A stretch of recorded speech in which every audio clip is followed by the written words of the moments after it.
तो एक बार और आप लोगों को हिंदी दिवस की बधाई देना चाहूँगी। हिंदी दिवस की आप सभी लोगों को हार्दिक शुभकामनाएं। और हिंदी हमारी मातृभाषा है, हमारी राष्ट्रभाषा है, या फिर यूं कहूँ तो हमारी माँ है। उसका सम्मान करना हमारा कर्तव्य है। बच्चों, आप लोगों से हमेशा से यही गुजारिश रहेगी, आप इस देश के भविष्य हो, इस देश के उज्जवल भविष्य हो। आप सैकड़ों भाषाएं सीखिए, पर भारत देश का जो गौरव है, हमारी हिंदी है, उस पे शर्म मत कीजिए। निज भाषा उन्नति है, सब उन्नति को मूल, और पै निज भाषा ज्ञान के, मिटे नहीं को सूल। कह रहे हैं कि निज भाषा उन्नति, यानी जो हमारी भाषा है उसी भाषा से प्रगति संभव है। और जिस लोगों को, यानी भारत देश में रह करके, हम अपने राष्ट्र में रह करके अगर हमें अपनी भाषा पर गर्व नहीं है, तो समझिए कि हम सबसे पीछे हैं। आप जितनी भी भाषाएं हैं उसका ज्ञान रखिए, परंतु अपनी भाषा पे हमेशा गर्व करिए। आपको अपनी भाषा पे क्या होना चाहिए? गर्व होना चाहिए। चलिए, इसी के साथ हम लोग अपना एक नया पाठ शुरू करते हैं। क्लास, इसी के साथ हम लोग अपना एक नया पाठ शुरू करते हैं। कल हम लोगों ने शनिवार को हम लोगों ने लिंक पढ़ा था, वो आप लोगों को समझ में आया होगा। मुझे लिंक पे एक डाउट है। हाँ बच्चा, बताइए क्या डाउट है?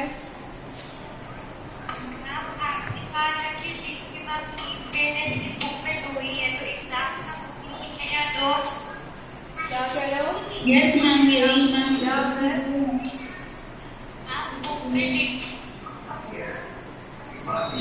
और आपने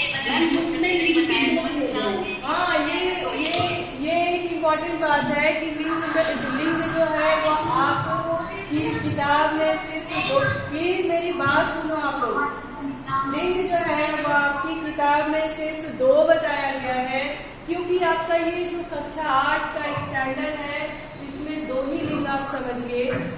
जब आप कक्षा 9 में जाएंगे तब वहाँ पे आप नपुंसक लिंग, उभयलिंग की बात करेंगे। अभी आप क्लास म्यूट योरसेल्फ बेटा, class mute yourself.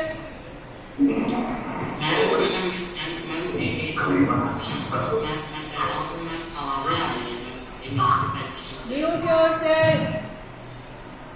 Imran Ali, SK Imran Ali, mute yourself बेटा। हाँ, तो कक्षा 8 में, यानी आपकी किताब में हमने स्त्रीलिंग और पुल्लिंग की ही बात की है। बुक में भी यही 2 ही दिया गया है, लेकिन नपुंसक लिंग होता है, ये आपको पता है। ठीक है, हम नपुंसक लिंग के बारे में चर्चा कर देंगे, परंतु अभी आपके स्टैंडर्ड के हिसाब से 2 लिंग आपके लिए सही है। ठीक है, जैसे जैसे आपकी सिमर जो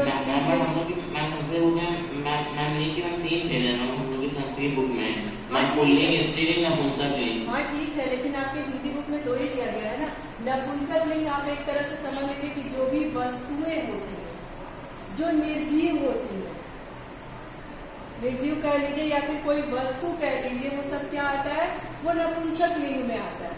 ठीक है, इसी तरह से आप जैसे आगे बढ़ोगे उभयलिंग पढ़ोगे, बहुत सारी लिंग अभी आप पढ़ोगे, लेकिन अभी आप सिर्फ हिंदी में 2 ही लिंग पे ज्यादा फोकस करेंगे, स्त्रीलिंग और पुल्लिंग पे। ठीक है।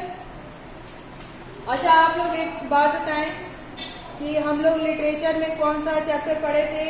जहाँ पहिया है ये पढ़े थे। Yes ma'am. अब हम लोग क्या पढ़ेंगे? ये अकबरी लोटा आपके सिलेबस में नहीं है। हाँ, अकबरी लोटा क्या हुआ है? रिमूव हो गया है। हाँ बिल्कुल बिल्कुल। अब हम लोग एक नया चैप्टर पढ़ेंगे। हाँ बोलिए मैम, हम उस चैप्टर को भी पढ़ाएंगे? हाँ बिल्कुल पढ़ाएंगे। अभी तो हम लोग से बात करेंगे, क्योंकि ये आपका जो हाफ ईयरली एग्जाम है बहुत पास आ गया है, तो अकबरी लोटा हाफ ईयरली एग्जाम जब हो जाएगा उसके बाद हम पढ़ाएंगे। ठीक है, बस सिर्फ पढ़ेंगे उसको कहीं पे नोट डाउन नहीं करेंगे, ना उसको अपने सिलेबस में ऐड करेंगे, बस अकबरी लोटा हम लोग पढ़ लेंगे, ठीक है। चलिए, अच्छा कल हम लोगों को पता चला था कि कुछ बच्चे उपसर्ग और प्रत्यय पढ़ने जा रहे थे, उपसर्ग और प्रत्यय। तो आज पढ़े क्या उपसर्ग और प्रत्यय? बोलो। अच्छा, उपसर्ग, Yes, ma'am. ठीक है। उपसर्ग किसे कहते हैं? उपसर्ग किसे कहते हैं? जो शब्दांश शब्द के प्रारंभ में लगकर उनके अर्थ में परिवर्तन करते हैं। हाँ, जो शब्दांश शब्द के प्रारंभ में लग करके और उनके शब्दों में बदलाव लाते हैं उसको उपसर्ग कहते हैं, और जो शब्द के अंत में लगते हैं उनको हम क्या कहते हैं? प्रत्यय कहते हैं, ठीक है। मैम फिर से बता दीजिए। हम पढ़ा रहे बेटा, आप उपसर्ग और प्रत्यय पढ़ा रहे हैं, आप बिल्कुल परेशान न होइए, अभी आप देखोगे भी क्या है, ठीक है।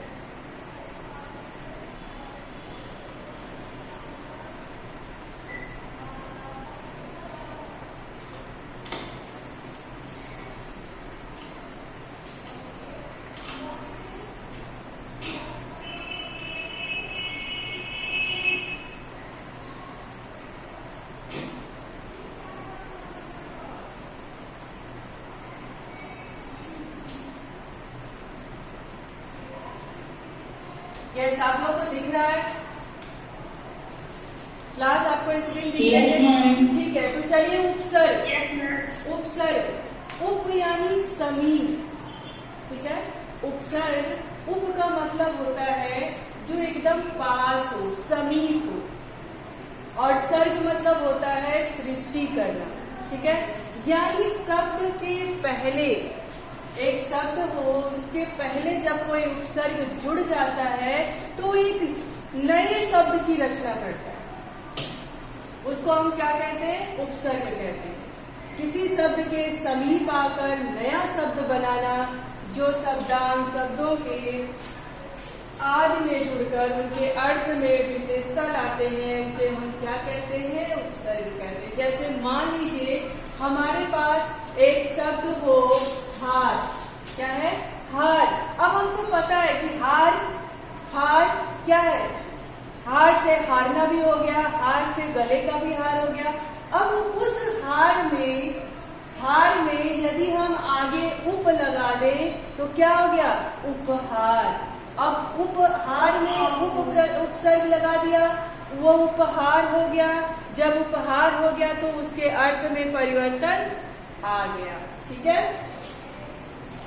उसी में अगर हार में और भी कोई उपसर्ग जोड़ दे, संहार, प्रहार, ठीक है। उप लगाया तो उपहार यानी किसी को गिफ्ट देना, तोहफा देने की बात हो गई।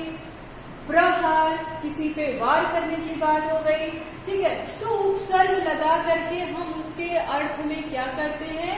परिवर्तन लाते हैं, एक नए शब्द की सृष्टि करते हैं, एक नए शब्द की रचना करते हैं, उसको हम क्या कहते हैं? उपसर्ग कहते हैं, ठीक है। अब जैसे देखिए, उपयुक्त उदाहरण में प्र, आ, सम और वी का अलग से कोई अर्थ नहीं है, परंतु हार शब्द के आदि में जुड़ने से उसके अर्थ में इन्होंने परिवर्तन कर दिया। इसका मतलब ये हुआ कि ये सभी शब्दांश हैं। देखिए, शब्दांश, शब्दांश इसका मतलब सोचिएगा शब्द का अंश, और ऐसे शब्दांशों को उपसर्ग कहते हैं। हिंदी में प्रचलित उपसर्ग को निम्नलिखित भागों में विभक्त किया गया। देखिए, संस्कृत के उपसर्ग की संख्या कितनी होती है? 22 होती है। हिंदी उपसर्ग की संख्या कितनी होती है? 13 होती है। उर्दू और फारसी उपसर्ग की संख्या कितनी होती है? 19 होती है। अंग्रेजी के उपसर्ग होते हैं उपसर्ग के समान प्रयुक्त होने वाले संस्कृत के। अब देखिए, संस्कृत के उपसर्ग, संस्कृत के उपसर्ग, आप बस इतना ध्यान रखिएगा कि उपसर्ग क्या होता है। जब शब्दों के प्रारंभ में लग करके एक नए शब्द की रचना करते हैं, उनको हम क्या कहते हैं? उपसर्ग कहते हैं। और प्रत्यय किसे कहते हैं? जब शब्दों के अंत में कोई शब्दांश जुड़ करके और उसके अर्थ में परिवर्तन ला देते हैं, उसे हम क्या कहते हैं? प्रत्यय कहते हैं। ठीक है। अब देखिए, एक सवाल आपसे वहां पे और हो सकता है कि क्या उपसर्ग के अर्थ होते हैं? तो यस, उपसर्ग के अर्थ होते हैं। अब यहाँ पे आप देखेंगे कुछ उपसर्ग से बने हुए शब्द। अति, अति का अर्थ होता है, अति हमारा उपसर्ग है, इसका अर्थ क्या होता है? अधिक। अब मान लीजिए अगर हम कहें आपने तो अति कर दिया, ठीक है, अति कर दिया यानी अब बहुत हो गया। जब आप क्लास में बहुत ज्यादा शोर करते हो या बदमाशी करते हो तो हम लोग क्या कहते हैं? बच्चों आप तो आपने अति कर दिया, यानी अति उपसर्ग है तो अति का अर्थ है अधिक या परे। अब ये देखिए, अति धनीव, अति धनीव, अति यानी इसमें अति उपसर्ग लगा है। अत्यंत, अति धन्यंत, अत्यंत, अति धनाधिक, अधिक में क्या हुआ है? अति उपसर्ग लगा है, और अति उपसर्ग लगा है तो क्या हो गया? ये अत्यधिक हो गया। अब अधि, अधि का मतलब होता है मुख्य, महत्व, श्रेष्ठ। ठीक है। अधिकृत, अधिधनकृत, अधिधनकृत, अधिधन अध्यक्ष, अधिधन क्षण, अधिधन, अधिधन आदेश, अधिधन आदेश, अधिधन दी, अधिधन अध्ययन, अधिधन व्यापक। ठीक है। तो इसमें अति, अधि है अति का। अब अध्यापक में अगर अधि उपसर्ग लगा है तो अध्यापक क्या है? एक मुख्य इंपॉर्टेंट पर्सन है ना, कोई श्रेष्ठ है ना। भाई क्लास में अगर बच्चे बैठे हैं और अध्यापक भी है तो अध्यापक क्या है? उन बच्चों से श्रेष्ठ है और क्या है? मुख्य है। भाई पठन पाठन की क्रिया में बच्चा भी मुख्य है और अध्यापक भी मुख्य है, लेकिन अगर पढ़ाने का काम हो रहा है तो उसमें क्या है? अध्यापक मुख्य है। अनु, अनु उपसर्ग का अर्थ होता है पीछे या समान। जैसे यहाँ पे नहीं दिया है, परंतु अनुसरण, अनुसरण का क्या अर्थ होता है? हम उनके समान यानी उनके पीछे पीछे वो जो काम करेंगे उन्हीं के हिसाब से हम भी सीख करके करेंगे, अनुसरण करेंगे। अनुरूप, हमने क्या कहा कि आपके किताब में लिंग का दोही दिया है तो आप दोही के अनुरूप, दोही लिंग के अनुरूप यानी उसी के समान, उसी के पीछे उसने जो कहा है उसी तरह से आप काम करते रहेंगे। अन्वय, अनुचित छोटा होता है, अन्वेषण, अनुदित, अन्वेषण, अनुच्छेद। ठीक है। अब उपसर्ग का मतलब क्या होता है? बुरा होता है या विपरीत। अपव्यय, व्यय करो, अपव्यय मतलब क्या होता है? बेकार का खर्च। अपशगुन यानी कुछ शुभ कार्य होने जा रहा था, अब उसमें अप उपसर्ग लग गया तो वो काम अपशगुन में बदल गया, यानी अशुभ की बात कर रहा है। अपेक्षा, अपेक्षा, अपकर्ष। ठीक है। अब जो है उसका वो उपसर्ग लगा करके शब्दों की रचना हुई है। अभी, अभी यानी पास, सामने। अभी उपसर्ग का अर्थ क्या होता है? पास या सामने। अभिप्सा, अभिप्सा यानी अभिधन, इच्छा, इच्छा की बात कर रहा है। अभ्युदय, अभिधन उदय, अभियंतर, अभिधनियंतर, अभिधन भूत, अभिधन यास, अभिधन विष। ठीक है। अब उपसर्ग का अर्थ होता है बुरा या हीन। अब देखिए, तार एक शब्द है, तार में क्या लग गया? अब उपसर्ग लग गया, तार। तार का अर्थ आप जानते हैं। अब इसमें अब उपसर्ग लग गया तो तार का अर्थ ही बदल गया, ये अब तार हो गया। ज्ञान, अवलज्ञा, अवज्ञा, शेष। इसका मूल शब्द क्या है? शेष है। अब उपसर्ग लग गया तो क्या हो गया? अवशेष यानी उसके कुछ टुकड़े, काश, काश में अव लग गया तो काश का अर्थ बदल गया अवकाश, यानी छुट्टी से बात हो गई। आ उपसर्ग यानी उसका अर्थ होता है तक या समय। अब देखिए घात, घात हमारा मूल शब्द है, उसमें उपसर्ग लग गया, क्या लग गया, आ लग गया, तो हम कहते हैं ना घात, बहुत ही आघात पहुंचा, यानी हमें बहुत ही दुख हुआ। गार, गार मूल शब्द है, उसमें आ प्रत्यय लग गया, आगार। गम, गम का मतलब क्या होता है, दुख की बात होती है, पर आ लग गया, आगम, यानी हमें पहले से इसका अनुमान हो गया था। मोद, आमोद। तप, आतप। तो मूल शब्द में उपसर्ग लगा करके उन उपसर्गों में जब परिवर्तन आ जाए, उन शब्दों में जब परिवर्तन आ जाए, उसे हम कहते हैं उपसर्ग। ठीक है। और आपका प्रश्न होना चाहिए कि क्या उपसर्ग के अर्थ होते हैं, तो बिल्कुल उपसर्ग के अर्थ होते हैं।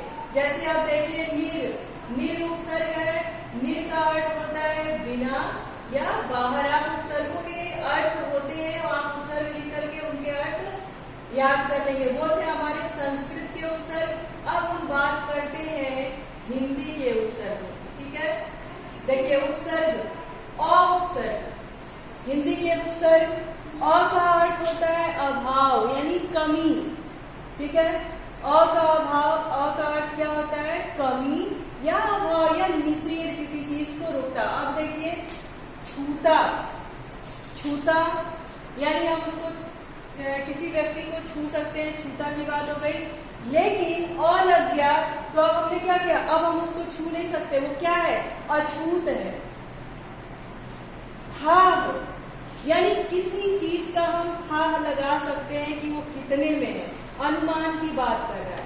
लेकिन अगर उसी में हम कह दे अथाह, उसका कोई था नहीं है। टल यानी टाला जा सकता है, पर अभी क्या है, अटल है, ये टल नहीं सकता।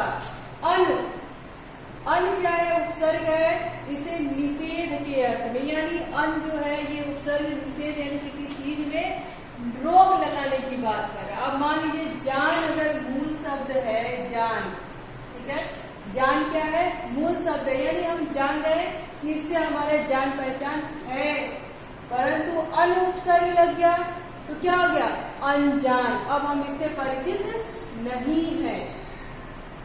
मोल, मोल मूल शब्द है, अब यहाँ पे क्या लग गया, अनमोल, इसका कोई मोल नहीं है। लग, लग, अलग, कहा यानी कोई बात ऐसी है जो कही जा सकती है, लेकिन अन उपसर्ग लग गया यानी ये अनकहा हो गया, इसके विषय में कुछ नहीं कहा जा सकता। देखा यानी देखी हुई बात, अनदेखा यानी जो चीज हमने देखी नहीं है। उसके बाद से क उपसर्ग, क का अर्थ होता है बुरा या हीन। अब मान लीजिए पुत्र, पुत्र हमारा एक मूल शब्द है, तो पुत्र यानी हम समझ गए कि किसी पुत्र यानी संतान की बात कर रहे हैं, ठीक है। लेकिन उसी में अगर क लग गया और हमने उसको बना दिया कुपुत्र, यानी पुत्र की बात तो कर रहे हैं, संतान की तो बात कर रहे हैं, पर कैसे पुत्र की बात कर रहे हैं, एक बुरे पुत्र की बात कर रहे हैं। यानी देखिए यहाँ पे पुत्र से पूत हो गया, पूत मतलब भी पुत्र होता है और पुत्र तो आप जानते ही हो, ठीक है। चोट यानी भाव लग जाना।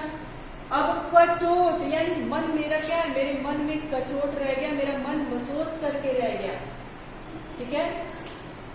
क हो गया। कू, कू का भी अर्थ बुरा होता है। चाल मूल शब्द है, यानी चाल की बात कर रहा है, गति की बात कर रहा है। अब कू उपसर्ग लग गया यानी कुचाल, चाल हमारी क्या है, वो सही नहीं है, खराब चाल है। चैला, कुचैला, मैला, कुमैला, चक्र, कुचक्र, ठीक है। दू, दू उपसर्ग, उसका अर्थ होता है बुरा, हीन या विशेष। दुबला, दुबला यानी दुबला पतला, दुर्जन यानी बुरा व्यक्ति, दुर्बल यानी कमजोर व्यक्ति, दुकाल यानी बुरा समय। बिन, बिन का अर्थ होता है बिना यानी से ब्याह, बिन बया। पहले क्या था, ब्याह मूल शब्द था यानी ब्याह किया हुआ, ये शादीशुदा है। अब बिन लग गया यानी बिन ब्याह, ये शादीशुदा नहीं है।